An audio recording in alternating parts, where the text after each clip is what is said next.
아멘. 기도하겠습니다. 하나님 참으로 감사합니다. 저희들을 사랑해 주시고 오늘도 함께 하사 주님의 말씀 앞에 설 수 있는 거룩한 특권을 허락하여 주신 주님 찬양하며 주님 앞에 감사로 나아가오니 오늘도 이 시간 저희들 가운데에 귀 기울여 주시고 말씀하여 주시고 주님의 뜻을 나타내 주시옵소서.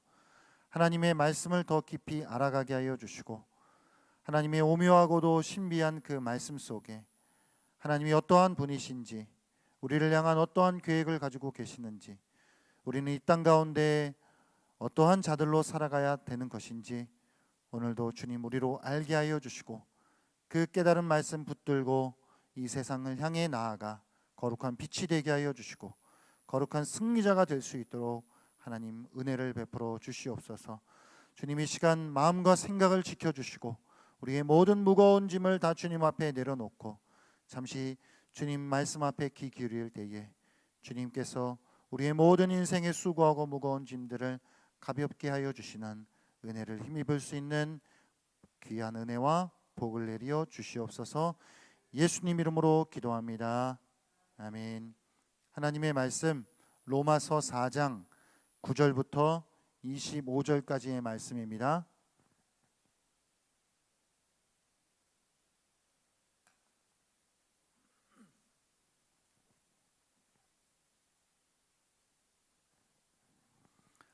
신약성경 244페이지 로마서 4장 9절부터 25절까지 말씀 교독하겠습니다.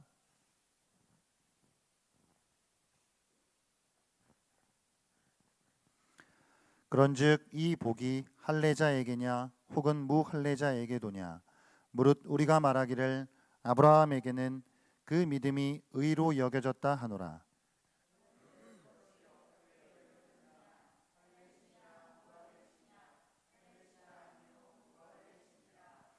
그가 할례의 표를 받은 것은 무할례 시의 믿음으로 된 의를 인친 것이니 이는 무할례자로서 믿는 모든 자의 조상이 되어 그들도 의로 여기심을 얻게 하려 하심이라.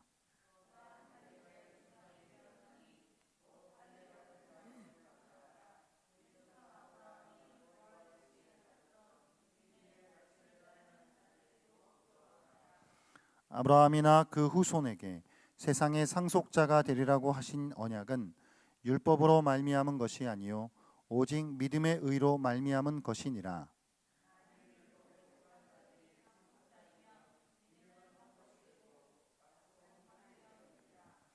율법은 진노를 이루게 하나니 율법이 없는 곳에는 범법도 없느니라.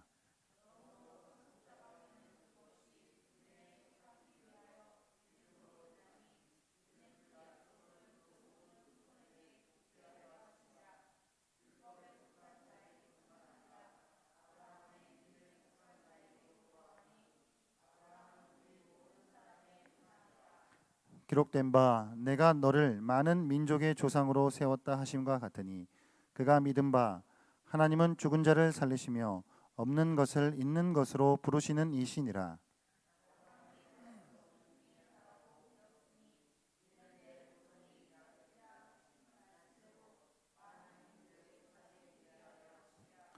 그가 100세나 되어 자기 몸이 죽은 것 같고 사라의 태가 죽은 것 같음을 알고도 믿음이 약하여지지 아니하고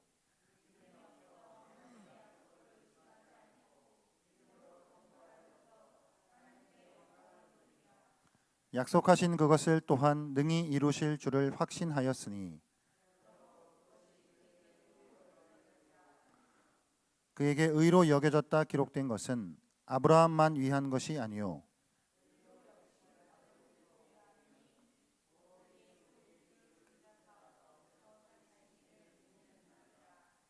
함께 있습니다.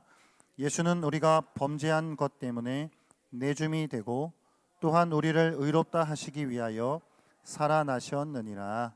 아멘. 할렐루야. 반갑습니다. 11시 성경 공부 오신 여러분들 반갑고 환영하고 저녁에 8시에 또 방송을 통해서 공부하실 분들 환영합니다.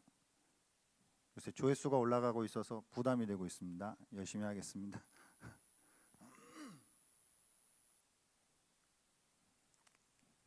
네. 잘 지내셨죠? 날씨가 좋습니다. 누리시고 계십니까? 아멘. 이제 4장을 지난주부터 이제 보았고요. 오늘 4장 두 번째 시간인데, 바울이 믿음으로 말미암는 의로움, 그래서 우리가 믿음으로 구원을 얻는다라고 하는 그 로마서의 커다란 물줄기를 이제 논리적으로 잘 설명하고 나서 그것을 이제 그 아브라함이라고 하는 한 인물을 예로 들어서, 그러면 그토록 유대인들이 존경하는 그 아브라함에게 어떻게 믿음이 의가 되었는지를 예를 들어서 이제 설명을 해주는 것이죠. 아브라함이 믿음으로 의롭다함을 받았다고 하면은 사실 할 말이 없는 것입니다. 다 사실은 끝난 것이죠. 아브라함이 율법도 아니고 행위도 아니고 믿음으로 의롭다함을 받았다는데 무슨 더 할 말이 있겠습니까? 그런 의미에서 바울이 아브라함을 예로 든 것은 매우 탁월한 선택이었던 것이죠. 여러분, 우리의 구원이 어떻게 이루어지나요? 하나님 은혜로 믿으십니까? 이제 교회가 지금 이제 2023년이잖아요. 예수님이 이제 2000년 전에 이제 오시고 예수님이 이제 죽으시고 부활하신 뒤에 이 땅 가운데 이제 교회가 세워지고 그 사도들을 통해서, 그리고 그의 제자들을 통해서, 그리고 그 이후에 많은 믿음의 사람들을 통해서 기독교의 복음이 확산되고 유럽으로 확산되고, 그렇게 오늘날 이제 우리가 이 대한민국 땅에서도 이 복음을 들어서 우리가 하나님의 자녀가 되는 복을 얻은 것이잖아요. 믿으십니까? 근데 이제 중세 유럽에 기독교가 매우 타락했다라고 하는 건 우리가 잘 알고 있죠. 그러니까 중세라고 하면은 보통 한 500년부터 시작해서 한 1500년 정도가 되는 시기가 중세라고 우리가 부르거든요. 그럼 이제 우리 고대는 뭐 그 이전, 뭐 초대교회부터 한 대략 한 400년, 500년 그 정도까지 이제 고대라고 하고, 중세는 한 500년부터 한 1500년부터 중세라고 하고, 그 다음에 이제 뭐 17세기, 18세기, 뭐 19세기를 뭐라 그래요? 우리가 근대라고 하고, 그 다음에 이제 20세기로 넘어오면서 이제 우리가 현대라고 하잖아요. 근데 중세 유럽의 기독교가 참 많이 이제 타락했다라고 하는 건 우리가 많이 들어봤어요. 이를테면 뭐 면죄부를 이렇게 또 팔고, 또 교회의 어떤 사제직, 그런 교황직 이런 거를 다 그 세상적인 어떤 그런 지위쯤으로 생각해서 돈으로 매간매직하고, 교회가 오히려 세상보다 더 탐욕으로 가득 찬 어떤 그런 모습들이 이제 가득했잖아요. 그러던 중에 이제 종교 개혁이 일어난 거죠.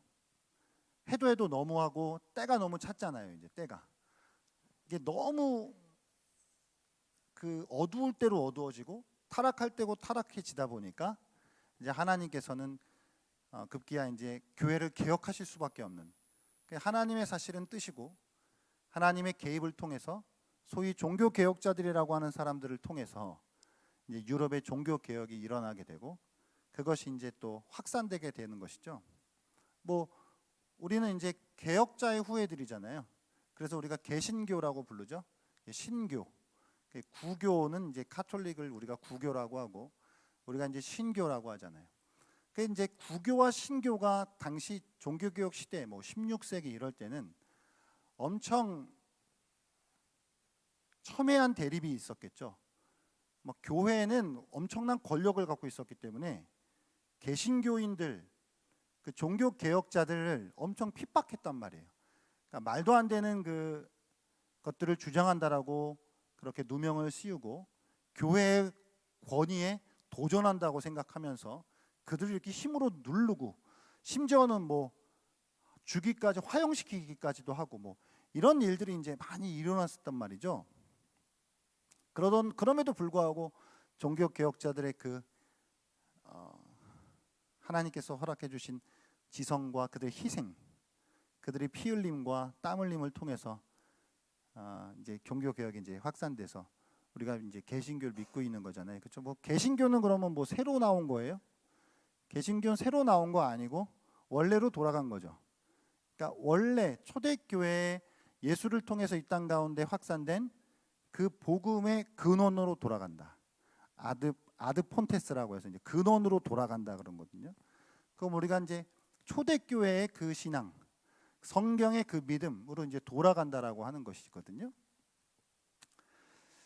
근데 종교개혁자들이 우리의 구원이 어떻게 이루어지느냐에 대해서 많이 이제 연구하고 가톨릭에서 주장하는 것들이 아니라고 이제 반박하려면 그럼 무슨 근거를 대고 반박해야 될 거 아니에요. 그러면 니들은 뭘 믿는데 이렇게 이야기할 때 우리는 이런 걸 믿는다라고 이제 말을 해야 될 거 아니에요. 그 자기들도 그런 개념이 정립이 되어 있어야 될 거 아니에요. 그렇죠? 그러니까 로마 카톨릭 같은 경우에는 점점점 믿음으로 구원을 얻는다라고 하는 것이 조금씩 왜곡되어서 믿음에다가 플러스 뭔가 인간의 행위가 더해져서 구원을 얻는다. 이런 식으로 이제 이게 변형이 됐단 말이에요. 구원의 교리가. 그러니까 오직 믿음으로만 구원받는 거 아니다. 인간의 어떤 행위들이 여기에 추가가 되어야 우리가 이제 구원을 얻을 수 있다.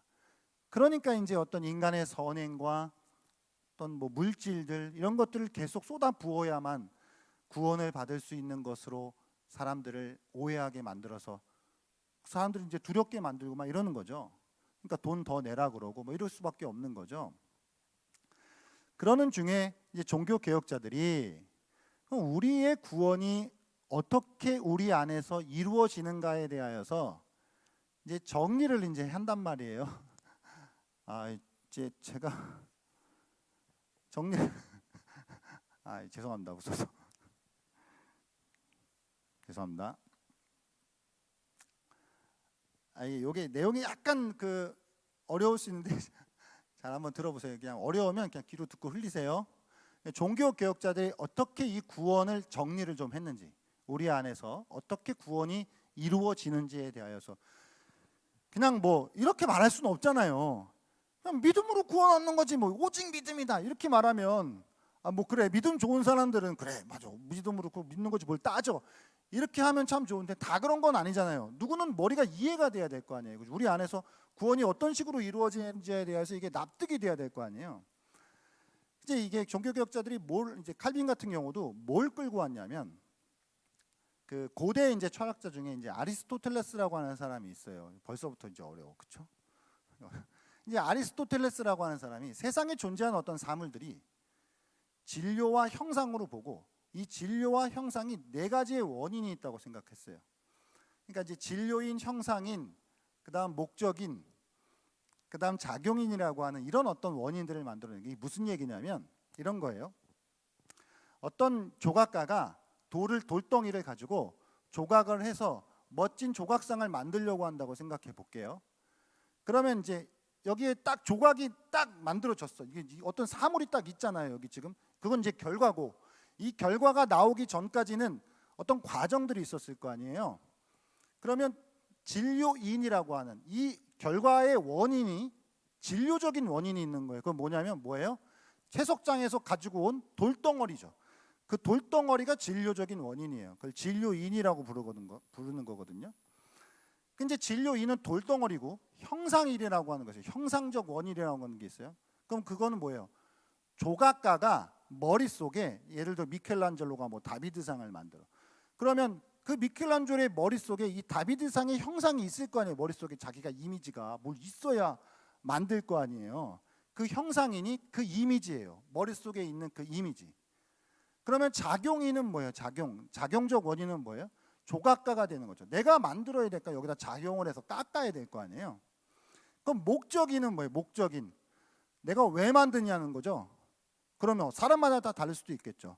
뭐 이걸 만들어 가지고 뭐 정원에다가 이렇게 해놔서 이렇게 아름다운 정원을 만들려고 한다거나, 아니면 뭐 이걸 뭐 비싼 값에 팔아서 내가 좀 뭐 돈을 얻으려고 한다거나, 그런 것들이 있을 거예요. 그러니까 세상에 존재하는 모든 것이 이제 아리스토텔레스 철학에 의하면 이 네 가지의 원인에 의해서 이제 여기 있게 되었다라고 하는 거거든요.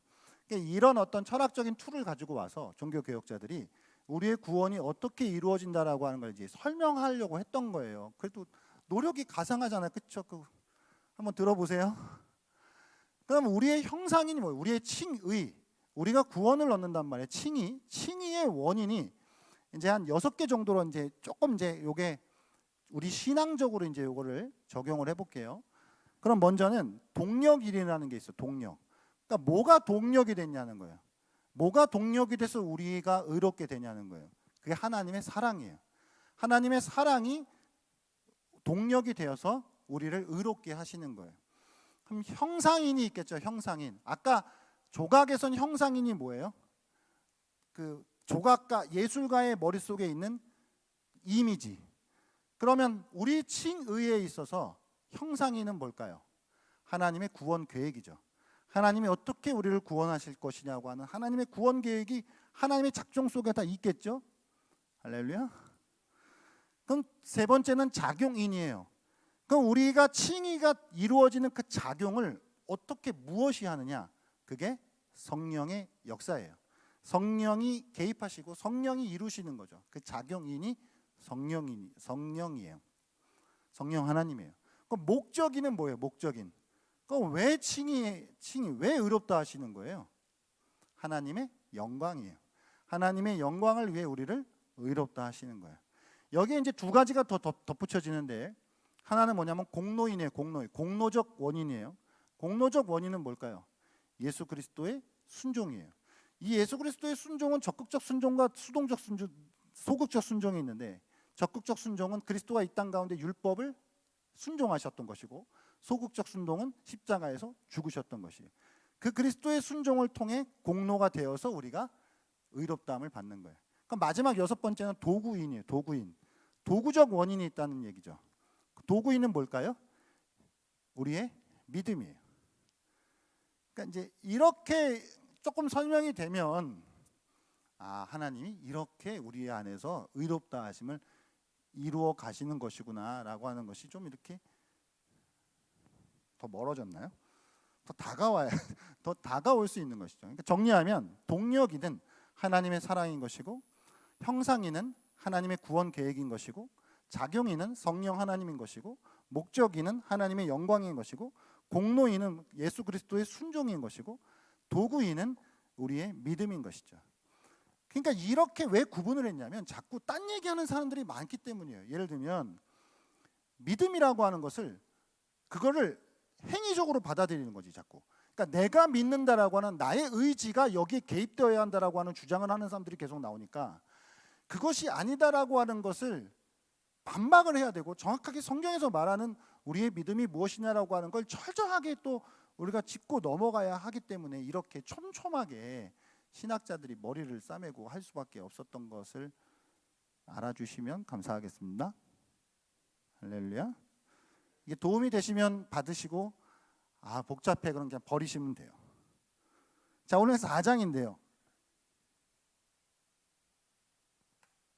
이거 몰라도 천국 가는데 아무 지장 없습니다.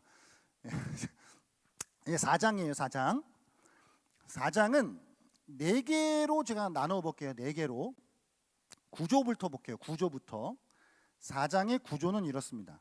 1절부터 8절까지가 지난주에 살펴본 거죠. 1절부터 8절까지가.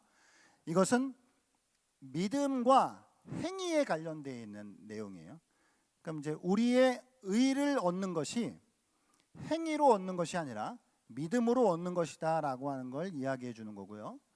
그 다음 이제 9절부터 25절까지가 오늘 우리가 살펴볼 내용인데, 이 9절부터 25절은 제가 세 토막을 내볼게요. 첫 번째 토막은 9절부터 12절이에요. 9절부터 12절은 뭐에 대한 이야기냐면 믿음과 할례에 대한 내용이에요. 그러니까 우리가 믿음으로 의를 얻는데, 그럼 할례는 어떤 역할이냐? 이 우리가 믿음으로 의를 얻는 거에 할례자나 무할례자가 어떤 상관이 있냐라고 하는 이야기를 하는 것이고요.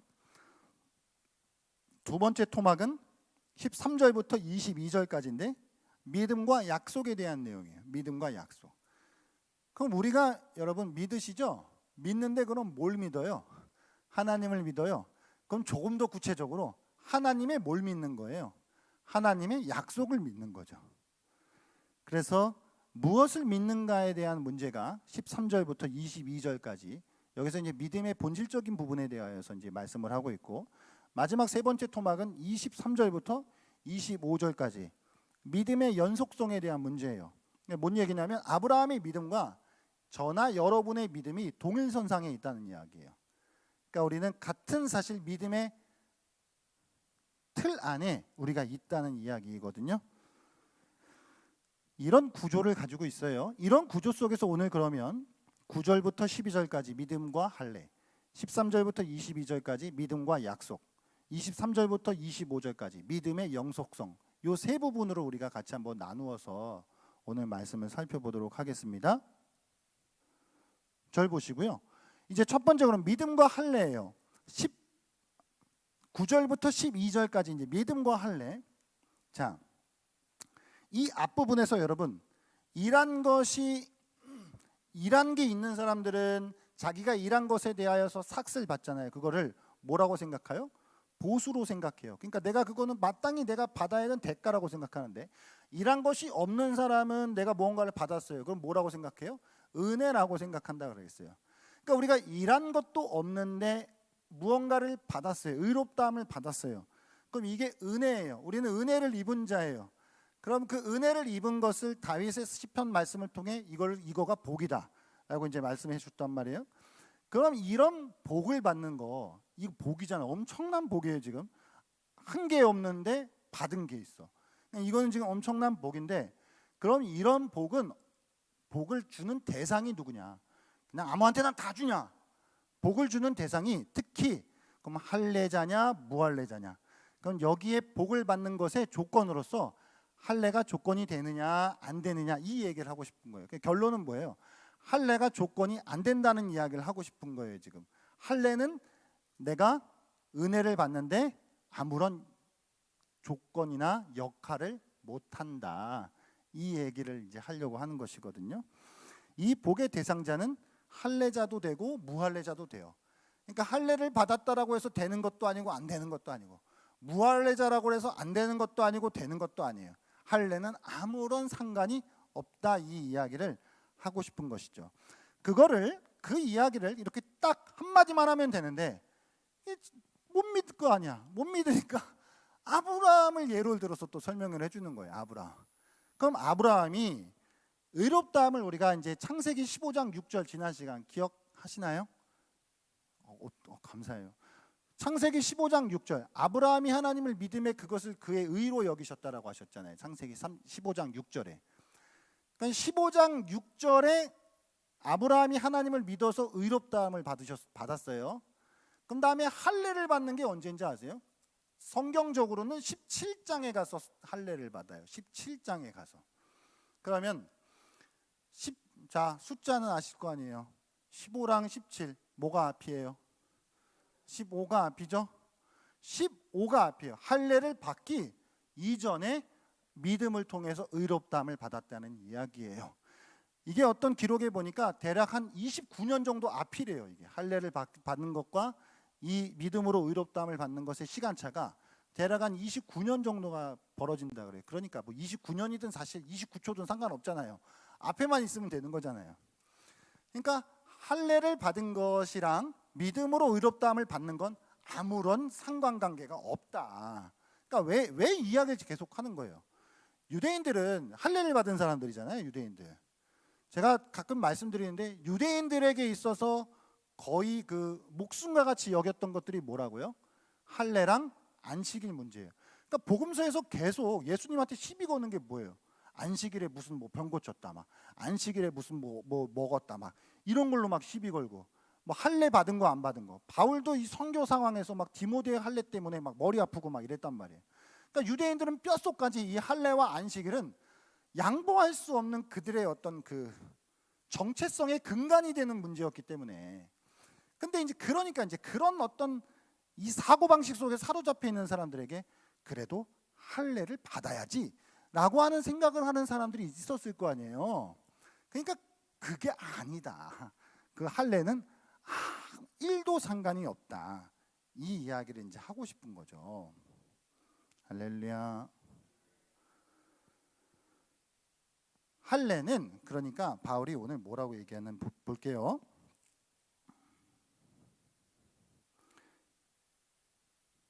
11절 같이 한번 읽어볼게요. 11절 4장 11절 시작. 그가 할례의 표를 받은 것은 무할례 시에 믿음으로 된 의를 인친 것이니 이는 무할례자로서 믿는 모든 자의 조상이 되어 그들도 의로 여기심을 얻게 하려 하심이라. 아멘. 이제 할례의 표를 받은 것은 뭐를 인친 거래요? 무할례 시에 믿음으로 된 의를 인친 거래. 인친다는 말이 뭐예요? 쉽게 얘기하면 도장 찍었다는 이야기죠. 그러면 도장 찍는 건 뭐예요? 그러면 제가 이제 제 아내랑 결혼을 했어. 그러면 그 증거가 남아야 될 거 아니에요. 도장이 찍혀야 될 거 아니에요, 그렇죠? 그럼 저 두 사람은 부부구나. 그거를 확인해 주는 거 아니에요. 그러니까 할례는 믿음으로 의롭다함을 받은 것에 도장을 찍어준다는 그런 개념이라는 거죠. 그러니까 이게 그런 거예요. 내가 하나님께 의롭다함을 받는데 할례를 받았기 때문에 의롭다함을 받는다는 식이 아니라 믿음으로 의롭다함을 받았는데 그거를 증거로 남겨줘야 되는데 그 증거가 할례다라는 이야기를 하고 싶은 거죠. 이거는요 유대인들에게만 있는 문제도 아니에요. 사실 가깝게는 카톨릭에도 있어요. 여러분 카톨릭 교회 가보셨어요? 안 가보셨죠? 성당 가보셨어요? 또 목사가 또 카톨릭 성당 가보시라고 또 말씀드릴 수도 없고 참 저는 가봤어요. 명동 성당 저는 가봐서 미사도 들어봤는데 카톨릭은 세례 영세라고 하죠. 그 칠성례인데 그 어떤 세례를 구원의 조건으로 봐요. 그러니까 세례를 받아야 죄 사함을 받는다라고 이야기한단 말이에요. 그러니까 무조건 세례 받아야 돼, 안 받아야 돼? 받아야 되는 거예요. 죽어도 받아야 되는 거예요. 세례는 죽었다 깨어났다도 세례는 무조건 받아야 되는 거예요. 그럼 우리는 개신교는 그냥 약간 편하게 얘기해서 뭐 어떤 사람 예수 믿고 뭐 거의 이제 약간 이제 임종 직전이야. 그럼 뭐 세례 받아야 돼요, 안 받아야 돼요? 아니 뭐 받을 수 있으면 받는 거고 뭐 못 받는 건 못 받는 거지. 그게 뭐 그 사람 천국 가는데 무슨 티켓도 아니잖아요.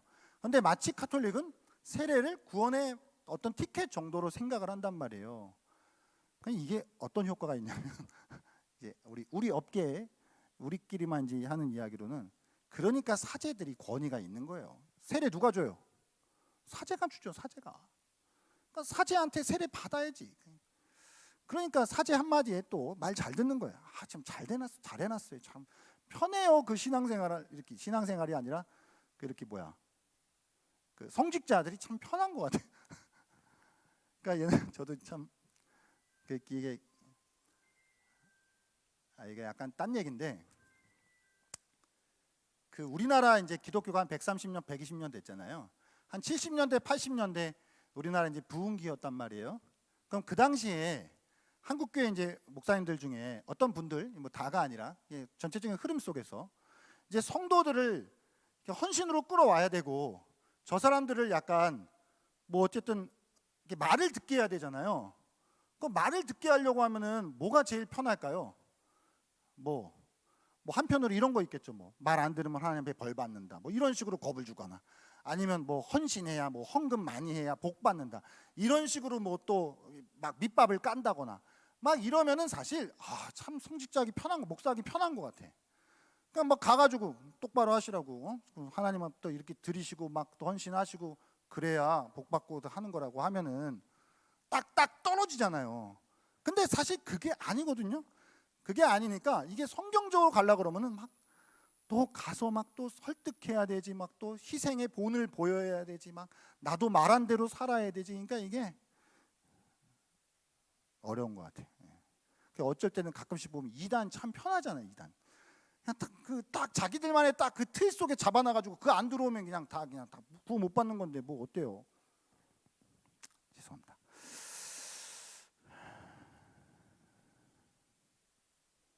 그러니까 이제 아브라함이 이제 무할레시의 믿음으로 의롭다함을 받았다라고 이제 말씀을 하고 있는데, 그러면서 무할레자의 조상이 된 거예요. 여러분 어떤 사람들의 조상이요? 무할레자의 조상. 어떤 조상이요? 이제 믿음의 조상이겠죠. 무할레자들에게 믿음의 조상이 돼요. 그 다음 12절로 넘어가면 할레자의 조상도 돼요. 그러니까 무할레라고 해서 좋은 것도 아니고 할레라고 해서 나쁜 것도 아니에요. 그러니까 그건 아무 의미가 없다는 이야기를 하는 거예요. 나는 무할레인데 뭐 이렇게 할 수 있는 것도 아니에요. 그러니까 아브라함은 자신이 무할레자 때 믿음으로 의롭다함을 받아서 무할레자의 믿음의 조상이 되기도 했고, 그러나 아브라함은 또 할례를 받았죠. 17장에 넘어가서. 그러면서 아브라함은 동시에 할례자의 조상이 되기도 했어요. 그러니까 무할레자의 조상도 되고 할례자의 조상도 되고, 결국은 이게 뭘 얘기하고 싶은 거예요? 할례와 무할례가 근거가 아니라 믿는 거가 근거다. 믿는 거의 조상이다. 그래서 믿음의 조상이다. 이렇게 이야기하는 거예요. 그 이야기를 하려고 하는 거죠.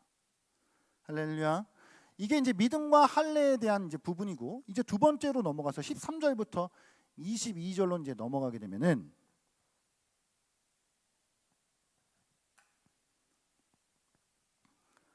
약속에 대한 이야기가 나오는 거죠. 약속. 13절. 같이 한번 읽어보겠습니다. 13절 시작.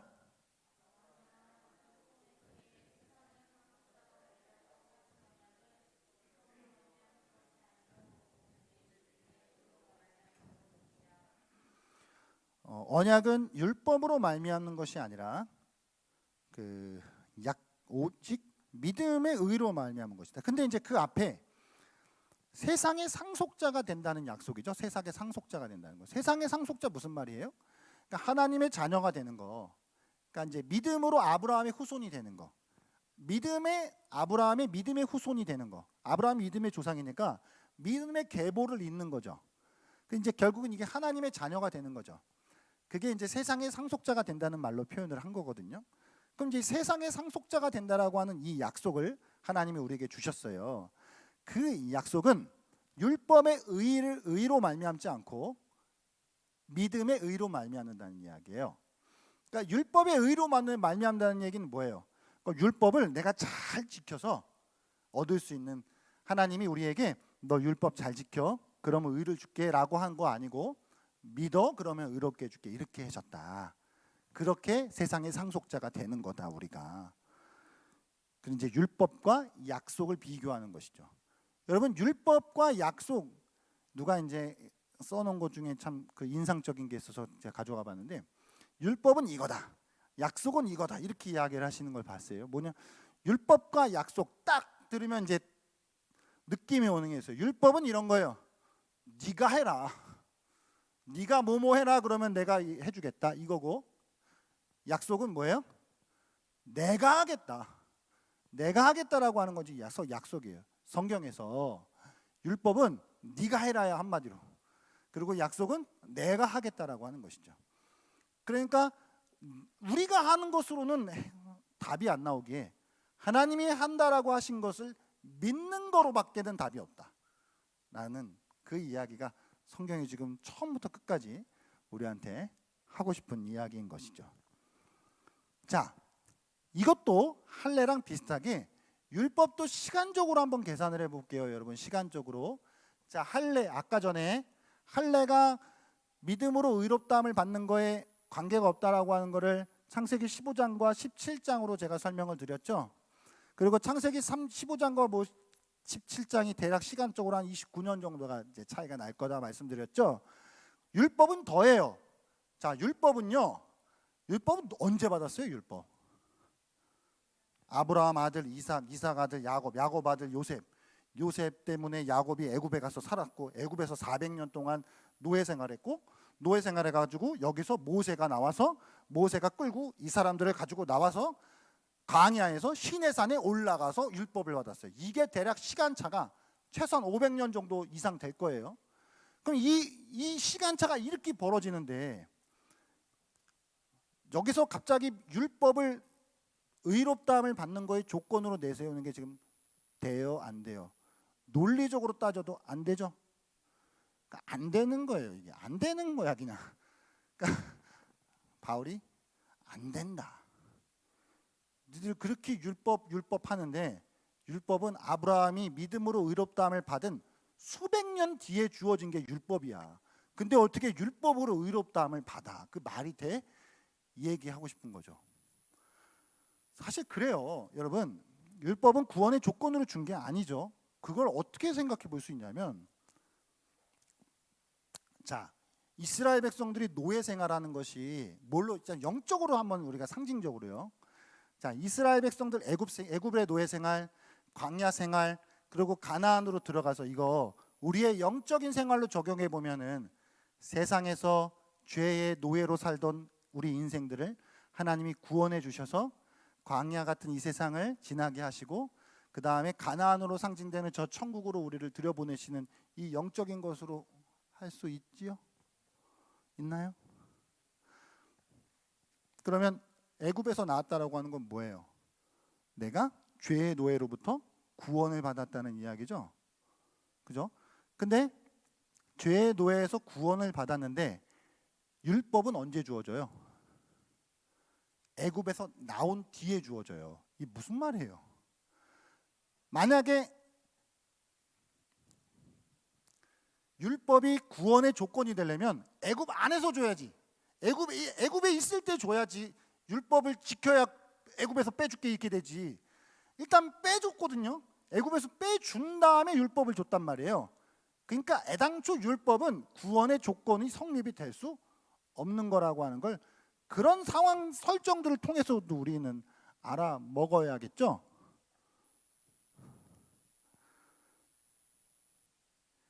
이게 결국은 은혜예요, 은혜.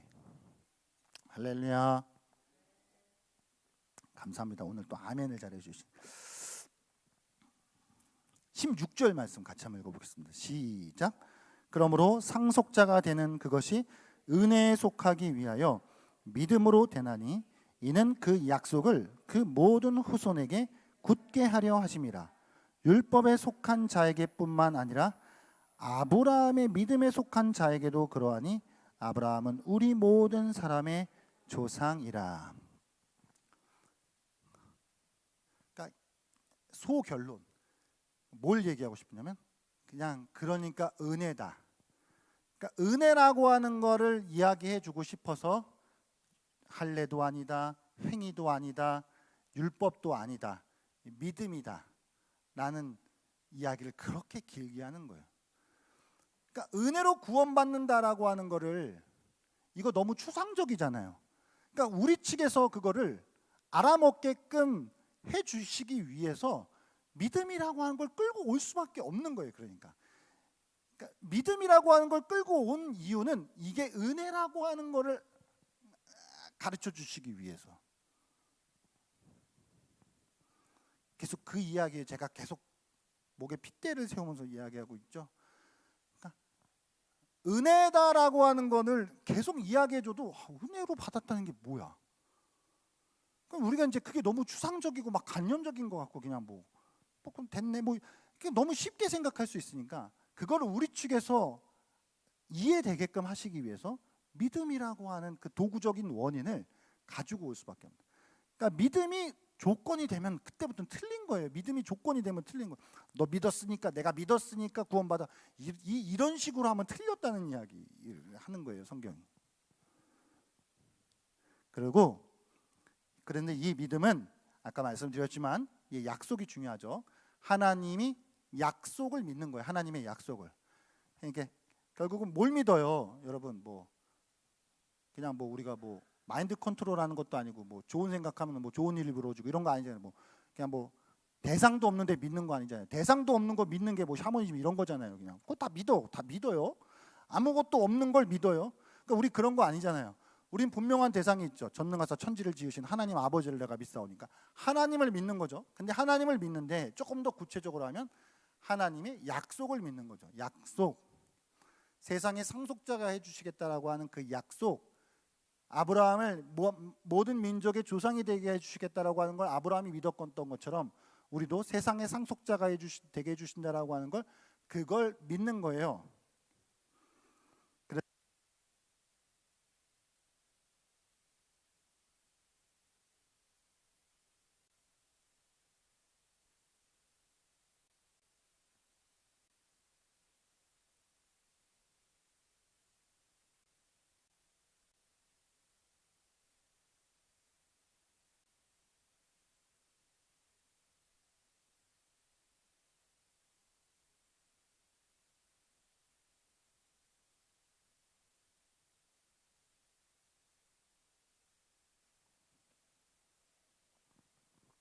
네, 다음에는 꼭 갈아놓겠습니다. 죄송합니다. 자, 그래서 약속은 또 율법을 내가 가지고 있다, 안 가지고 있다, 율법을 지켰다, 안 지켰다 이런 것과는 상관없이 모든 자에게 동일하게 적용된다. 그래서 약속이에요. 율법은 어떤 사람은 율법을 받기도 했고 율법을 안 받은 사람도 있죠. 그러니까 불공정해요. 그런데 약속을 믿는다라고 하는 건 공정해요. 모든 사람에게 다 적용이 될 수 있어요. 그래서 아브라함은 모든 믿는 자의 조상이 되는 거예요. 모든 사람의 조상이 된다. 그걸 16절 마지막에 그러하니 아브라함은 우리 모든 사람의 조상이다. 그러니까 우리 모든 믿는 사람의 조상이다. 이렇게 되는 거죠. 할렐루야. 자, 17절로 이제 넘어가면서 이제부터 이제 조금 더 한 단계 이제 업그레이드 이제 되는 거예요. 이제 더 정신을 우리가 바짝 차려야 돼요. 이제 조금 더 중요한 내용들이 이제 나올 거예요. 17절. 이것도 한번 읽어보겠습니다. 시작.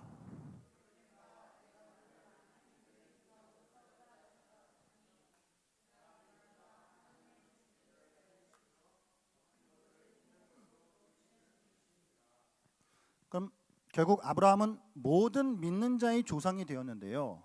그 아브라함이 믿었던 것은 뭘 믿었죠? 구체적으로 믿음의 내용, 하나님의 약속을 믿은 건데 그 믿음의 내용이 뭘까요?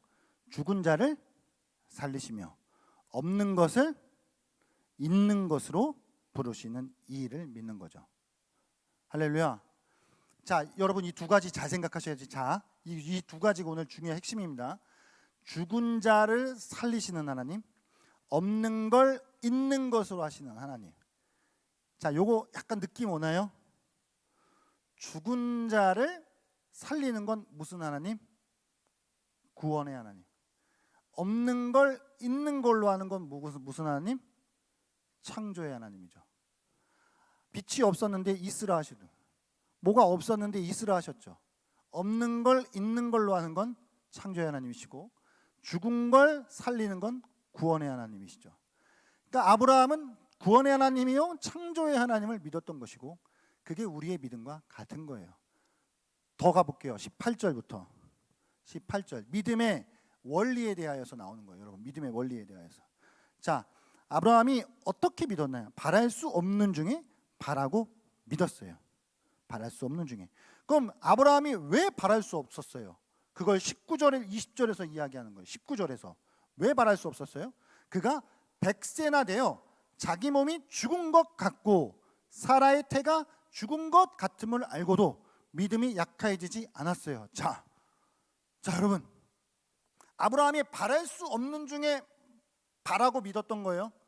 뭘 바랄 수 없어요. 지금 자기 몸을 생각해도 아들이 나온다는 건 바랄 수가 없어. 아내 사라의 몸을 생각해도 아들이 뭐 이렇게 임신을 한다는 건 바랄 수가 없는 상황이야. 그죠? 그러니까 바랄 수가 없는 그런 상황에서 지금 여기 바울이 죽은 것 같은 그 이야기 계속 하잖아요. 나도 사실은 뭔가를 자녀를 생산한다라고 하는 의미에 있어서는 죽은 거잖아요. 자녀를 생산한다라고 하는 의미에서는 내가 죽었는데 죽은 것을 살리신 거예요. 그러니까 그 태를 하나님이 여셨죠. 그러니까 없는데 있게 하신 거예요. 원래는 없는 거죠. 육신적으로 자연적으로 지금 말이 됩니까? 살아도 지금 다 끊기고 불임. 그 불임인 어떤 이 사라에게 지금 이제 없는데 있게 된 거잖아요. 그러니까 그 하나님을 믿은 거예요. 구원자, 죽은 자를 살리시는 하나님, 없는 것을 있게 하시는 그 창조자 하나님. 그게 같은 분이에요. 그 같은 분이신 하나님을 믿었다. 결국은 이게 아이러니한 거예요. 죽었는데 살은 거고 없는 건데 있는 거예요. 차가운 뜨거운 아이스 아메리카노 주세요. 말이 안 맞죠? 죽었는데 살아. 없는데 있어. 이런 거죠. 그런 하나님을 믿었고 하나님이 그런 하나님이 되어 주신 것이죠. 우리는 지금 이걸 믿는 이런 하나님 믿으십니까? 여러분 어떤 하나님 믿으세요? 우리가 믿음의 상속자, 세상의 후사, 믿음의 후손이 되었다라고 하는 이야기는 그 믿음의 원리, 바랄 수 없는 중에 바라는 거. 죽었는데 살았고 없는데 있는 걸 우리도 믿어야 된다는 얘기예요. 여러분 살아가시면서 뭐 죽은 것 같은 거, 없는 것 같은 거, 그런 가운데 우리가 죽은 걸 사는 걸로 믿는 것이고 없는 걸 있는 것으로 믿으면서 사는 거예요. 우리가 그런 믿음 가지고 사는 줄 믿으십니까? 조금만 더, 이제 마지막 다 왔습니다. 23절, 이제 세 번째 토막이에요. 23절부터 25절. 믿음의 연속성에 대한 부분이에요. 뭔 얘기냐면 아브라함의 믿음과 지금 우리의 믿음이 동일선상에 있다는 이야기예요. 자, 여기 이제 절 보시면 되겠습니다.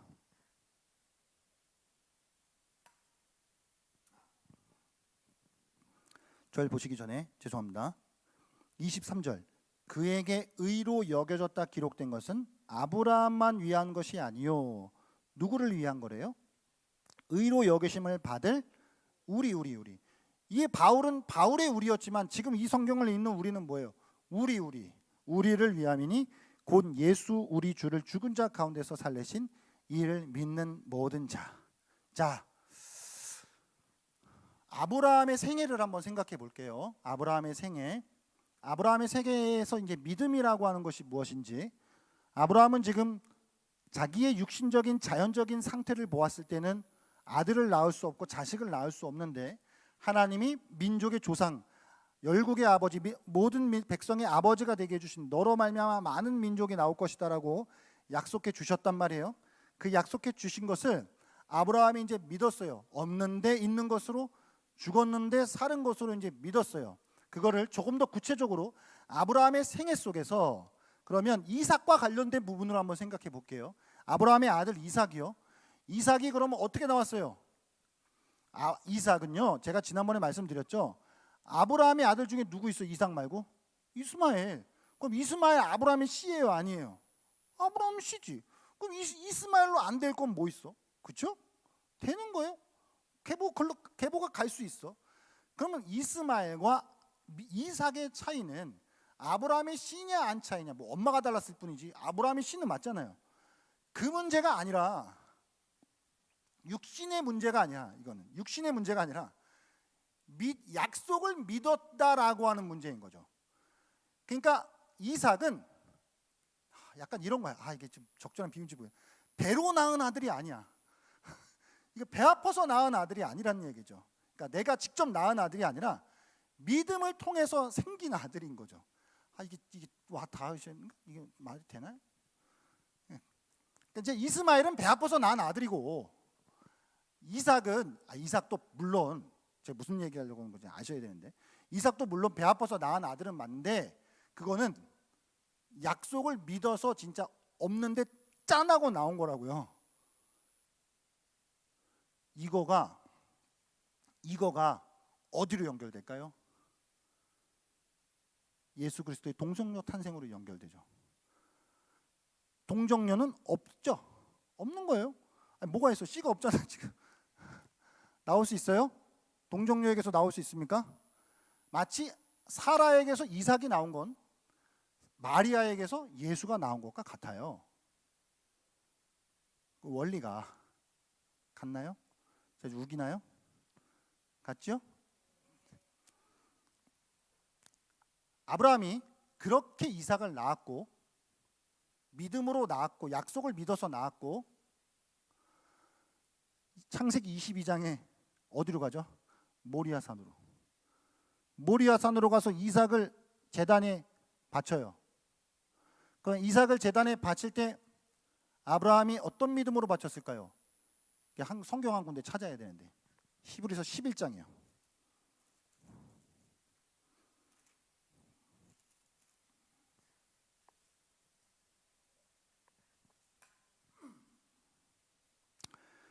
히브리서 11장 366페이지. 히브리서 11장 19절 말씀. 자, 17절부터 읽을게요. 17절부터 아예. 히브리서 11장 17절 366페이지. 시작. 아브라함은 시험을 받을 때에 믿음으로 이삭을 드렸으니 그는 약속들을 받은 자로서 그 외아들을 드렸느니라. 그에게 이미 말씀하시기를 내 자손이라 칭할 자는 이삭으로 말미암으리라 하셨으니 그가 하나님이 능히 이삭을 죽은 자 가운데서 다시 살리실 줄로 생각한지라. 비유컨대 그를 죽은 자 가운데서 도로 받은 것이니라. 아멘. 그러니까 이게 이삭이 예수를 예표하는 거예요. 그러니까 이삭은 제가 이제 한번 지난번에 말씀드렸지만 졸업 논문 쓰는데 처음에 구약 성경의 메시아 사상 그렇다, 모세오경의 메시아 사상 그렇다, 결국은 창세기 메시아 사상인데 결국 22장 거의 중점적으로 했거든요. 그러니까 이삭은 예수를 예표해요. 이삭은 자신이 하나님 앞에 제물이 되었은 동시에 제사장이 되었어요. 이게 이야기가 길어지니까. 그러니까 이삭은 어쨌든 아브라함이 이삭을 죽은 자를 살리시는 하나님을 믿고 바친 거예요. 그러니까 이삭은 출생부터 그 생애가 약속을 믿음으로 부모가 그를 낳았고 제단에서 바쳐져서 죽었는데 살아난 거예요. 그러니까 죽었다가 살아난 거예요, 실제로는. 그럼 이게 예수의 생애와 연결이 되죠. 예수의 생애가 동정녀에게서 나오시고 십자가에서 죽으시고 다시 살아나셔요. 그러니까 아브라함이 이삭을 그렇게 믿은 것, 그러니까 이삭을 믿은 건 아니고 이삭을 그렇게 주시고 살리시고 이삭을 하나님이 허락해 주신 걸, 그 하나님을 믿은 거죠. 그럼 우리는 누굴 믿는 거예요? 예수를 동정녀에게서 나시게 하시고 예수를 십자가에서 죽으시고 다시 살리신 그 하나님을 믿는 거예요. 그러니까 우리는 아브라함의 믿음과 동일선상에 있는 거죠. 그래서 아브라함이 우리의 믿음의 조상이 되는 거예요. 이 믿음의 원리를 따라서 살아갔기 때문에 이 이야기를 하는 거예요. 이 표정이 그래도 이게 뭔가 흡수가 되신 것 같아갖고 제가 지금 힘이 나고 있어요. 지금 이 어려운 내용을 지금 뭔가 이렇게 알아두시는 것 같아가지고. 네. 그리고 마지막으로 25절에서 이제 바울이 하는 이야기는 25절 말씀 같이 한번 읽어보겠습니다. 시작. 예수는 우리가 범죄한 것 때문에 내줌이 되고 또한 우리를 의롭다 하시기 위하여 살아나셨느니라. 아멘. 이게 뭐 지나칠 수 있는 이야기지만 조금만 이거를 참 잘근 씹어볼게요. 예수는 우리가 범죄한 것 때문에 내줌이 됐어. 우리의 범죄 때문에 죽으셨다는 이야기고요. 우리를 의롭다 하시기 위해서 살아나셨다는 이야기예요. 자, 우리의 구원을 1부와 2부로 생각해 볼게요, 여러분. 죄 사함이라고 하는 문제와 의롭다 하는 문제가 같아요, 달라요? 같으면서 달라요. 그건 1부와 2부, 1막과 2막이에요. 한 그 연극의 1막과 2막이에요. 죄 사함과 의롭다 하는 거는 이게 떨어질 수는 없는 문제지만 구분될 수 있는 문제예요. 내가 죄인인데 죄가 없는 인간이 됐어. 죄가 없는 인간이 된 거면 의인인가요? 아니죠. 죄가 없는 인간인 거지. 그냥 논리적으로 생각해 보세요. 그럼 의인이 된다는 얘기는 뭐예요? 의가 우리한테 주어져야죠. 그래야 의인이 되는 거죠. 자, 세상의 숫자가 마이너스 100에서 100까지밖에 없다고 쳐볼게요. 세상에 있는 숫자는 마이너스 100에서 100까지밖에 없어. 정수밖에 없어요. 그럼 우리가 죄인이라는 얘기는 뭐예요? 내가 마이너스 100이라는 얘기예요. 그럼 주님이 나의 죄를 사주셨다는 얘기는 뭐예요? 마이너스 100에서 0이 됐다는 이야기죠. 0이 된 것과 100이 된 건 다르죠. 의롭다는 얘기는 뭐예요? 0에서 100이 됐다는 이야기예요.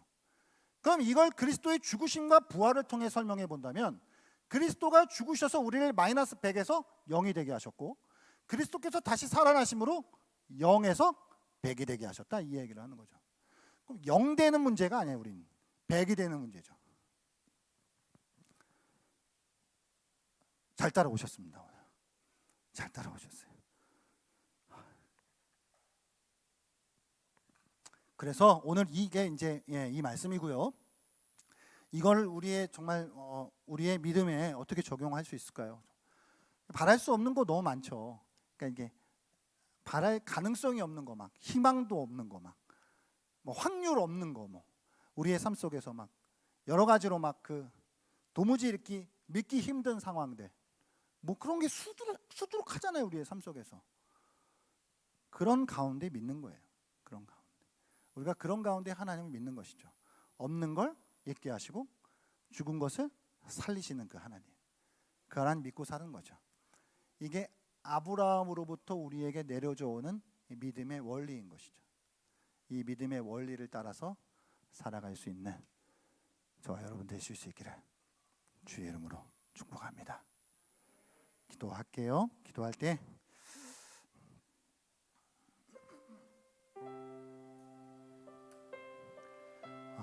우리 같이 한번 오늘 뭐 여러 가지 뭐 말씀들 나누었지만, 아브라함이 참 뭐 이렇게 우리가 성경으로 딱딱딱 떨어지는 말씀으로 읽으니까 뭐 또 그렇고 뭐 아브라함이니까 뭐 그럴 만하겠다 이렇게 생각할 수 있지만, 약간 그 시대 그 장소 그 상황으로 우리가 딱 들어가 봤을 때, 야, 결코 믿을 만한 상황이 아니고 뭐 그렇게 넉넉한 상황이 아니었을 거예요. 아브라함도 이제 그런 하나님의 은혜 가운데 이제 그가 또 그런 삶을 살아갈 수 있었던 것인데, 그러니까 아브라함이라고 해서 뭐 더 대단했던 것도 아니고, 그러니까 우리도 마찬가지. 오늘날 우리에게 하나님 요구하시는 믿음은 없는 걸 있게 하시는 하나님, 죽은 것을 살리시는 그 하나님, 우리의 모든 삶의 처지가 다르시죠. 형편이 다르시고 모든 상황이 다 다르신데, 그러나 이 믿음의 원리는 동일하게 적용된다고 믿습니다. 우리가 각양각색의 수많은 우리의 삶의 환경들 속에서 정말 이 하나님을 믿는 믿음으로 살아갈 수 있는 은혜를 허락하여 달라고 같이 한번 우리 말씀 생각하면서 합심해 기도하시겠습니다. 살아계신 하나님 아버지, 주님 감사합니다. 하나님, 우리에게 믿음이 필요합니다. 주님, 오늘도 이 시간 믿음을 허락하여 주시고 더 간절히 하나님 믿고 주여 붙들고, 하나님 약속 붙들고 약속을 신뢰하고 주여 없는 것을 있게 하시고 주님 죽은 것을 살리시는 그 하나님을 주여 바라보고 주여 믿고 아버지 살아갈 수 있도록 하여 주시옵소서. 우리가 각자 하나님 수많은 하나님 삶의 모양들이 있습니다. 삶의 형편들이 있습니다. 주님, 그러나 아버지 그 모든 것을 우리보다도 더 잘 아시는 하나님께서 주여 사랑하는 하나님의 자녀들에게 주여 아버지 하나님 도우시고, 주님께서 우리의 믿음을 하나님께서 더 일으켜 주시고, 다시 하나님 이 세상 속에서 세상에 감당치 못할 믿음의 사람들로 주여 우리를 살아갈 수 있도록 하나님 도와주시는 줄로 믿사오니, 오늘 시간 그런 은혜를 허락하여 주시고 아버지의 약속의 말씀 붙들고 하나님의 삶의 현장으로 다시 돌아가서 하나님 쓰러지지 않도록 하여 주시고, 넘어져도 다시 일어설 수 있는 하나님 사람들 될 수 있도록 은혜를 허락하여 주시옵소서. 하나님 감사합니다. 주님, 아브라함이 바랄 수 없는 중에 바라고 믿었던 것, 죽은 자를 살리시고 없는 것을 있게 하시는 그 하나님을 믿었던 것, 그래서 모든 믿는 자의 조상이 되었다는 것, 오늘 말씀을 통해서 함께 나누었습니다.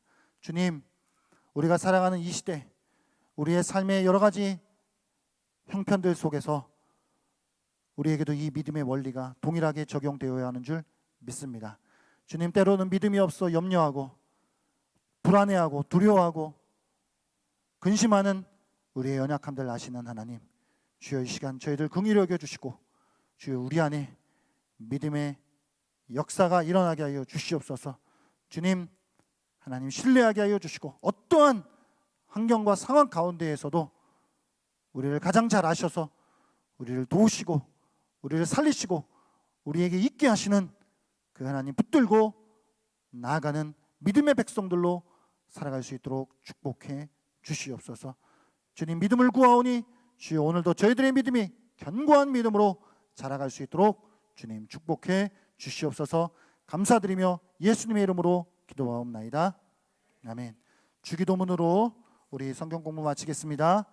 하늘에 계신 우리 아버지여, 이름이 거룩히 여김을 받으시오며 나라가 임하옵시며 뜻이 하늘에서 이루어진 것 같이 땅에서도 이루어지리이다. 오늘날 우리에게 일용할 양식을 주옵시고 우리가 우리에게 죄진 자를 사하여 준 것 같이 우리의 죄를 사하여 주옵시고 우리를 시험에 들게 하지 마옵시고 다만 악에서 구하옵소서. 대개 나라와 권세와 영광이 아버지께 영원히 있사옵나이다. 아멘. 감사합니다. 수고하셨습니다. 우리 한번 인사하겠습니다. 좌우로 앞뒤로 수고하셨습니다.